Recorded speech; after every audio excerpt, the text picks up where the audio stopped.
is enough. I want the world to be the best place for my children. You are not alone. We need renegades to be part of this movement, and they're the ones that are going to change the world. Welcome back to Renegade Radio, the podcast dedicated to the dissenters of the status quo, bringing you the mindset and strategies to build a healthier, happier, and stronger family, the Renegade way. It's so important to be a renegade. Good day, Renegade Radio listeners. Welcome back. This is Dr. Todd and my beautiful wife, Carolina, for FAQ Friday, number 1. So on this episode, we're going to talk about 3 important questions, particularly as a parent.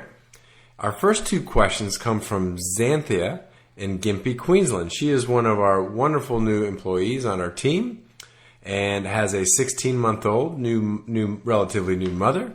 And her first question was, how do I increase and improve the immune system of my baby girl? So we thought we'd answer that. Yeah. We figure if Xanthia has that question, and we're pretty darn certain that so are many, many, many other parents wondering the same thing. So for us, and again, this is our own experience and our own study and clinical experience and practice as well. For us, it comes down to the 2 best things. There's probably more things, but the 2 big things that make the biggest impact are, number 1, chiropractic care, specific, obviously, to babies and children in the sense that we're looking after their nervous system, as that is a controlling factor for their immune system. Not that they have to have back problems or anything like that, but literally extremely gentle touch and very specific to release stress and interference on their nervous system. The other major factor would be nutrition. So what are we putting in our kids? Obviously, this hopefully is not the first time you've heard this. The things that we allow our kids to eat or that we're feeding them. If they're babies, obviously you might be nursing. Or, so what mom's eating as well. Yep. So if you're nursing, obviously the best food for an infant obviously is going to be mother's milk. By far and away, the research is quite conclusive that you're not going to get the same nutrition and benefits from food made in a factory that's in a can. Tinned formula. No matter how well it's marketed, nothing's better than mom's milk. And then more specifically, obviously, a mom that's eating a very healthy diet and maybe taking a few key supplements to make sure that she's carrying the nutrients and then thereby delivering it to bubs. Carolina, would you like to just add a little bit about the chiropractic and or nutrition factor? Yeah, definitely both. Chiropractic is so important for raising healthy kids. In my experience, in our experience, I wouldn't know what to do with my babies and young girls now without chiropractic care. They were adjusted ever since they were born. As soon as in the hospital, we were adjusting the kids. And then nutrition is really important as well. Keeping mom's nutrition high and high quality, and babies as well, because they're going to be absorbing everything that mom gets, good and bad. But yeah. Yeah, well, look, gang, we could just do an hour podcast about the immune system, and that's not really the purpose of the call, because some of you might be thinking, okay, well, go more into how does, for some of you might be thinking babies and toddlers and chiropractic, really? Absolutely. Despite what hype you might see in the media or what have you, we're in Australia, so there's plenty of negativity out there. None of which has been based in any evidence or anything like that. But point being is, absolutely. Now, you want to find a chiropractor that obviously has training and sees a lot of families and children in their office. And again, so you can do some more homework there. And the same with the immune system. We're talking about nutrition. Again, that could be a whole nother hour podcast by itself. And we may get into that down the track with some experts that we interview. But bottom line is, you kind of already know what you shouldn't be eating. Stop eating crap. Stop drinking sodas. Certainly don't give sodas to your kids. The junk food, the processed food, chemicals. Start reading labels. Sugar. Yeah, sugar, processed sugar. breads and grains. You want to greatly reduce, if not eliminate them. Go more towards a paleo diet. High healthy fats. Real food, no chemicals in the food, additives, preservatives, colors. In Australia, we have numbers on the back of food labels, and that makes it really easy because if it has a number, it's pretty much an artificial ingredient. Yeah, and pretty much if it comes in a package, wrapper, or can, you need to be very suspicious. So there you go, real food. Real food and a real healthy nervous system, which regulates everything, immune system included. Our children who are 8 and 11, between the two of them in 11 years, only one has ever had an earache, and I think that lasted one night. We just adjusted them, put a little hydrogen peroxide drop in the ear, next morning gone.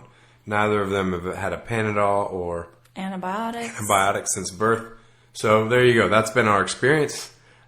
And other children that we know of and are friends with their families. Yeah, so that being get adjusted regularly since birth. Yeah, I know we sound like chiropractor sales pitch, and I'm a chiropractor, so you might be thinking, oh, he's totally biased. But, it's true. True, I am, but I witness it in my own practice, and most of my friends are chiropractors, and all their kids, they can tell you the same story. Yeah. They don't have the chronic illnesses and all the stuff that other children that don't live this way do. That's just been our experience. And just to point out, too, I was not a chiropractic child. Well, neither was I. And I can tell you that my kids have a completely different childhood than I ever had. Because I feel like I was sick all the time. I was on antibiotics every single year. If not once, maybe twice a year. In hospitals, asthma, pneumonia, and all kinds of problems. And my kids have been under chiropractic care since they were born, and they're relatively healthy. I mean, they get colds from time to time, but they have not been on any medication at all. Yeah. They're not relatively healthy. They're brilliantly healthy. Yeah. They have their sniffles. Well, not to brag, but... But the reality is that's possible for any child. Oh, yeah. And it's possible for your children as well. Now, moving on to the second question by Xanthia from Gympie, Queensland, is a big challenge, I think, across the board for people is just sleep. You know, my baby or my toddler, they're just not sleeping well. They're getting up several times a night. And as a parent, you know how challenging that can be. And it gets old in a hurry when your sleep is constantly broken. Whether it's a newborn or a toddler, if it's a toddler, it just means it's been going on for a long time. So look, there's different schools of thought and philosophy and preference here, and how you're scheduling your child's sleep and your lifestyle around that. So we're going to share with you our experience and what has worked great for us. Doesn't mean it's what you should do, but it's something you can consider, yeah? Well, it's just our frame of reference because we don't know it any other way. Yeah, that's right. In all honesty. And disclaimer, if we haven't mentioned already, we don't have all the answers for everything. We're giving you our experience from our knowledge base. Our slice of life. Our slice. The Renegade Slice. So for us, it all started off with, I have a friend and colleague who when we were married and we didn't have children, they had 2 young children. I think they were 2 and 4 at the time. And, we just kind of watched them grow over a couple years before we ever had our kids, and watched how their family operated. And just kind of we saw how they operated, and we saw that their kids went to bed like clockwork at 7 o'clock. They were all very close and just had incredible bond and respect for one another. Their kids were well disciplined and well behaved. Yeah, you'd look at them and just go, "That's a really healthy, happy." Yeah, what's your secret? So you're thinking, "What's your secret?" Yeah. Because I see other families and it doesn't quite look like that. And so what they revealed to us is they followed a philosophy and a program from what's called Baby Wise, and it gets a lot of flack in the media, and it's not real popular these days. More popular, which is the opposite of, is more attachment parenting, and I have nothing against that if that's what works for you. Just whatever resonates for the individual. And there's pros and cons in the literature about what's best for the child and their development and their health and so forth. But again, what we saw in our friends was brilliant. And we said, well, we'll give that a go. And the gist of it was, you put your child on a feeding schedule right when they're born. And there's going to be some long nights and some crying, and your gut instinct as a parent and as a mother is feed the child. I must nurse the child. And then you're constantly feeding, every 20, 30 minutes, the child is like snacking. And because they're always snacking, they're not getting a full feed. They're not getting the rich hind milk, which is laden with calories and nutrients, which satiates the child. And then they can sleep for hours at a time. Instead of every 20, 30 minutes, they got to be on the boob because they're looking for some sort of nourishment. So the hardest part is getting over that hump of they're constantly crying because they think they need to eat. But if you just let it ride for 2 to 3 hours between feeds as a newborn, when they feed, they feed. Yeah. And then when your belly's full, moms and dads, what do you feel like doing? Let's take a nap, right? And then within a short period of time, in our case, for both kids, it was week 12. By the 12th week, they were sleeping through the night, 10, 12 hours, bam. For our friends that we modeled after, both their kids were sleeping through the night at week 6. They were a little bit more rigid and regimented with the scheduling and stuff. So we just had to find out really what system worked for us and our family. But yeah. So that's what worked well for us. And then our kids slept in our room with us for the first few weeks, and a cot next to the bed. Yeah, because you're afraid that. I was always looking to see if they were breathing. Yeah, it was a new parent. You're like, are they good? Is it good? Are they good? And that's my baby. And then when we felt comfortable and they're a few weeks old, we moved them just the room right next to us. They were never far away, but they had their own bed, and they've developed a sense of independence. But in no way do we feel, or does it show, that we have lost any connection with our kids, any bonding with our kids. If anything, the opposite. They were always really comfortable being. We found that they were very comfortable being in their crib by themselves, and they sort of would entertain themselves and kind of kick around and coo and talk. They do great. And the thing is this, right? Our kids slept, right? Yeah. So you could argue and say, well, that's cruel. You don't, that's cruel. You put your kids on a schedule, and that's cruel. You don't sleep with them. I'm just playing devil's advocate for thinking that way. That's okay. But the reality is, what's cruel? You and your whole family not sleeping, or everybody gets a good night's sleep. That is not only, it's great for your physical health. It's great for everybody's emotional, mental health. It's good for the marriage. Well, I was just going to say, what's one of the best things to grow a healthy, happy child is they're in a home with healthy, happy parents. And how many of you, show of hands in the radio there, how many of you feel really healthy and happy when you've had night after night of little or broken sleep? You're grumpy, you don't feel good, you catch every cold that blows down the road because your body's sapped. It's tough. You don't do good work. So it's just good all around when everybody's sleeping and babies are well fed. That's our experience. So you might be thinking, well, my kids are older now, and you can still start working towards that. You can work on schedules, and you can probably wean them from whatever habits you've currently built. Baby Wise is the book that we started out with. There's Toddler Wise and Teen Wise. It's a whole series of books. I forget the author's name. Dr. Ezzo. Dr. Ezzo. There you go. E-double-Z-O. Double Z. Or Z if you're in America. Sorry, guys, we're in Australia now. It's Z. Don't ask us. Anyway, and the last question that we have for this call on FAQ Friday, and you might be listening on some other day, but that wouldn't sound as clever as FAQ Friday, is we've got Jennifer from Dallas, and her question was, how do you find the time, in a busy household and parents are working, or, how do you find time to prepare healthy meals for your family when you're so busy? Carolina, go. Oh. Well, I tell you, it's been difficult. We're a pretty busy family, and having to work in the office from time to time, it does get difficult.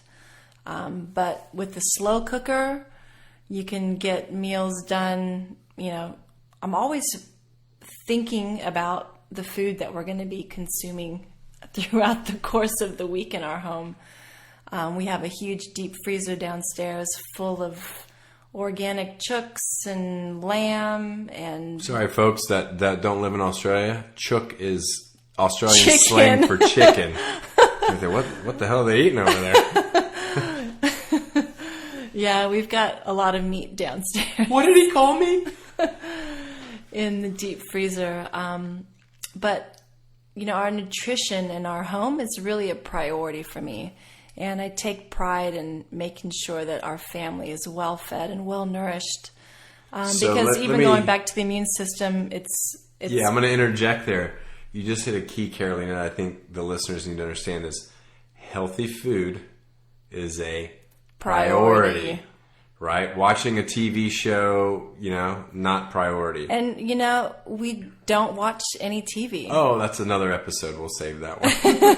So there is really nothing to distract us from what we have as our priorities as a family. So not only is the food itself a priority, a healthy, nutritious meals, which generally speaking does take more time to shop and prepare healthy meals, but you can make it easier. So if you're at work all day, Carolina will prep the night before or early in the morning, pull it out of the freezer, throw it in the slow cooker in the morning. Put your veg in there, and then when we get home from work, it's just chop up a fresh salad and slow I like cooker, to make bam. the big salads, so that way we have.